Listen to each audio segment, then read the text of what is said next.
Sabah everybody and welcome back to the channel. In today's video, we're going to review the brand new Pixel Buds A series from Google. This is their true wireless solution for 2021, the successors to last year's Pixel Buds, with some optimizations and improvement for connectivity. But not only that, we still get the same core experience that they gave us last year, but at a lower price, under $100. This is TK and this is my review of the Pixel Buds A series. Let's check them out.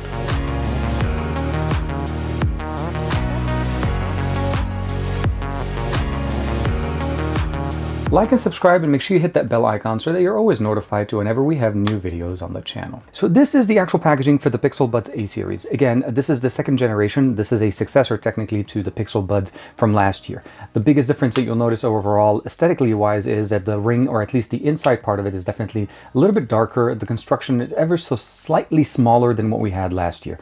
But overall, if you look at them from the outside, for the most part, they look very similar. We have the same button configuration here to initiate pairing, although we do have support here for Quick Connect, which means any Android device that supports it, as long as you open it, the moment you open it, it starts recognizing it.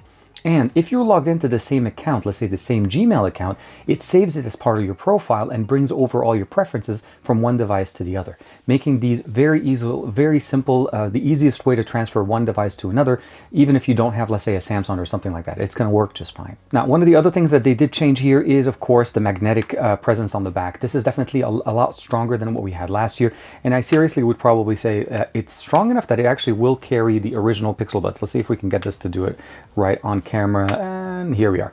The magnets on this are definitely very, very strong, so which makes this very nice to be able to put them on the side of your monitor.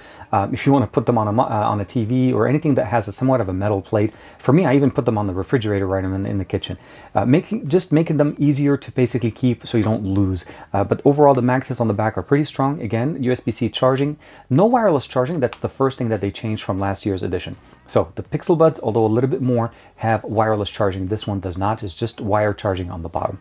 As far as the actual earbuds themselves, again, slightly smaller as far as the aesthetics.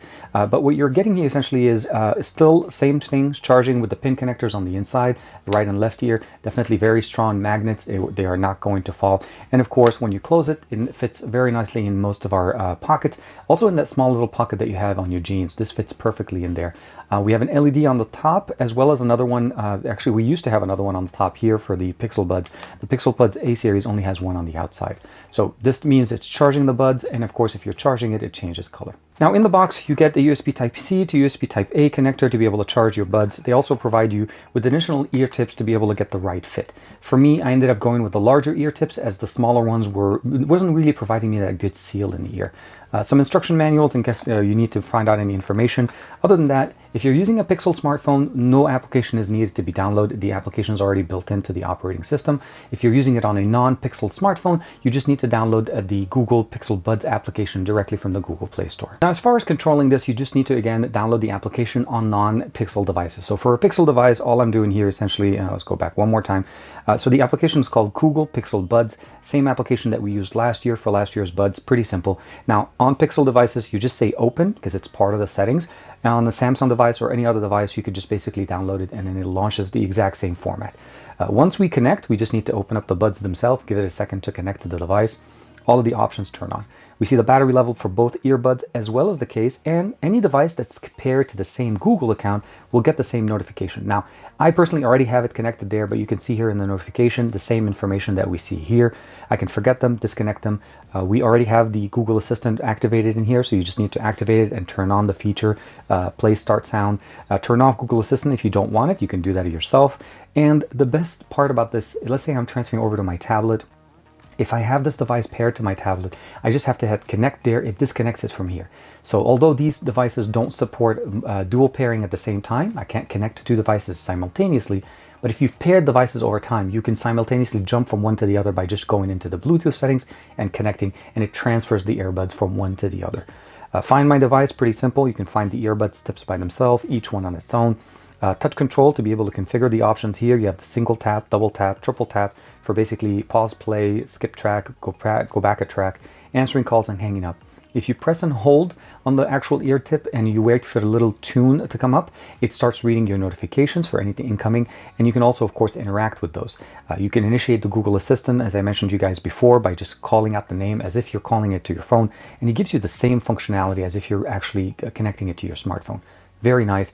And this is something that you cannot find on other buds other than Sony ones, and those are like $300 to $350 depending on the model you're getting, and these are again under $100. So basically at $99, so it's $1 less, but essentially a price point that we haven't had these type of headphones from Google at before. Now the next thing that we have here, we have a couple of options. The ability of doing a bass boost. This is actually a built-in EQ option that enables it to actually give you a little bit more bass. By default, these are not bass heavy. These are not going to be tuned a lot for the mids and lows. It's essentially giving you a profile that is a little bit more equal to all aspects. So mids and lows, highs, you're going to get a really good experience. But if you want to listen to more bassy music, you can definitely turn on the bass boost. Adaptive sound, this is something that they've built in here that enables them to actually adapt the volume of the music or the content that you're listening to based on the environment that you're in. So if you're outdoors and you hear a lot of noise, it's going to raise the volume on the earbuds to give you a little bit better hearing experience. And if you go inside and it's a little bit quieter, it reduces it.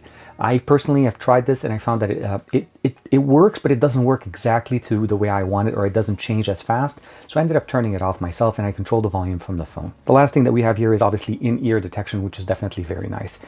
You notice that when we went to touch controls, I did not mention that basically we have the ability of raising and reducing volume the way we had on the Pixel Buds from last year. So gesture control is not supported on the Pixel Buds A series, neither is wireless charging. So those are some of the two things they did to be able to bring down the price down from what we had last year with the standard Pixel Buds. And you could still technically pick these guys up directly from Google. And as far as the fit, these are actually one of the smallest earbuds that you can get on the market to date. When you put them in, they actually pretty much almost conceal themselves directly within the ear. And what I mean by this, now that I have them in, you technically can't see them when you're looking at me straight, but if I turn my head a little bit, you could definitely see that they're there. That's one of the things that I really like. And the little wing on the back of the ear tip positions it in the back of your ear so that it does not fall off. So there's no problem with running, working out, sweating in these. You're not going to have any problems with them. My recommendation is just to find the right ear tip so that it fits you the way it's supposed to, and that way you get the best sound experience. Now, one of the things that a lot of people had concerns with last year with the first generations of the Pixel Bud was connectivity. And that's the biggest concern, obviously, for anybody that loves using wireless earbuds. Obviously, you want to be disconnected. You want to be able to put your phone down and walk away. The Pixel Buds generation 2020 did have some concerns where even if you had the phone in the back pocket, sometimes you had some disconnects. This generation has definitely fixed that by changing the way the earbuds connect to each other as well as the way they connect to the phone. A previous generation where the buds were connecting to each other and a single connection was pairing both of them, now they're connected directly each other by themselves to the phone, which allows them to have not only better range but also better performance, meaning I can put my phone down on the table and walk away all the way to the other side of the house and not even skip a beat. And what I can show you guys in the video that I'm just sharing with you guys right now is I went from one side of my house all the way to the other side of my house with the house in between me and the phone. And although I did suffer a little bit of a disconnect, it did catch up again and I was still able to listen to music when I got to my final position. And the meaning of this, of course, is that we're not going to have any connectivity issues with the Pixel A series. Now, as far as a quick sample of how does this audio sound whenever you're making a call, I decided to leave myself a voicemail. This will be a great example for me to show you guys exactly how does the audio sound from these microphones specifically when you're making calls. So this is a quick test of the microphones on the brand new Pixel Buds A series. I left myself a voicemail, and this is a good example again of audio while I'm outdoors and using the microphones on the Pixel Buds A. I'm hoping that you guys were able to hear the audio as clearly as I was. Again, microphones sound pretty good on the Pixel Buds Series A. And again, keeping in mind, I was outdoors and there was a lot of noise around me. So it did actually a decent job isolating my voice and making sure the other party was able to hear me quite well. Let's go ahead and talk about the sound quality. These earbuds definitely sound good. They're not bass heavy. That's one thing to be mentioning here. You do need to turn on that EQ boost, which allows you to actually have a little bit more bass control. And if you have the right ear tips, which allows you to actually put them correctly in the ear, you have that nice little seal. It helps also reduce some of the audio from the outside. There's no ANC here, so there's no active noise cancellation of any sorts. There's just basically, I would say basically a reduction of passive sound through the ear tips if you're using the right ones. And which allows you obviously to have better music when you're listening to them and you don't have to put them at a very high levels. So overall, I think they definitely have been one of my, they're definitely been one of my favorite pairs of earbuds to use. Not just because of the sound, that's one big factor.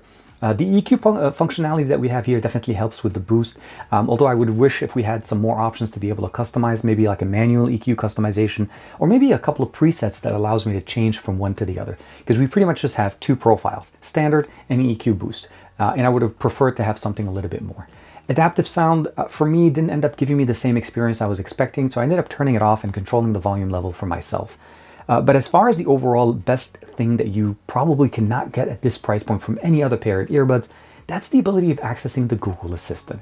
And if you rely on the Assistant for your automation and connectivity and all things like Internet of Things, connectivity, automation, responding to text messages, getting your messages read to you, all of these things can be done easily and hands-free. If you're in the kitchen, your hands are busy, you just say the command and you just literally ask for what you need and it'll respond back to you. You want to turn on the lights, turn them on. You want to play some music, you want to change the volume, all of those things are in there without having to touch them. That's one big factor that, again, very few earbuds allow you to do that. Again, Sony's are the only ones I've seen in the past do that. So the main question is, of course, are they worth it? Are they worth it for the $99 price point? Absolutely. There's no question that these are going to be some of the most fun pair of earbuds you can get. Not only do they sound good, you have the ability of increasing the boost for the EQ customization that you get in there, but you also have the ability of actually accessing the Assistant at a price point that we haven't had in the past. So if you're looking for a pair of earbuds that you want to last you for a nice long period of time, charges via USB-C, works great with Android devices across multiple devices if you're logged in with the same Gmail account, this by far provides us a very nice, I would say, convenience and a great experience for the Google Assistant hands-free. Meaning you have the Assistant with you without having to pull out your phone. If your hands are dirty, whatever, you're just doing it and you're doing it the right way all the time. So let me know in the comments below, what do you guys think of the Pixel Buds A series? And do you actually try the first generation? As I feel like these guys, even though they have a few basically, I would say, tailored experience, so no wireless charging, no basically gesture support, not touch. They do support touch functionality. Gesture support is not there. Although I feel like with the Assistant, you could just ask it to change the volume for you. A lot of these things could be done. Again, let me know in the comments below what do you think. Thank you very much for the support, and I'll see you in the next video.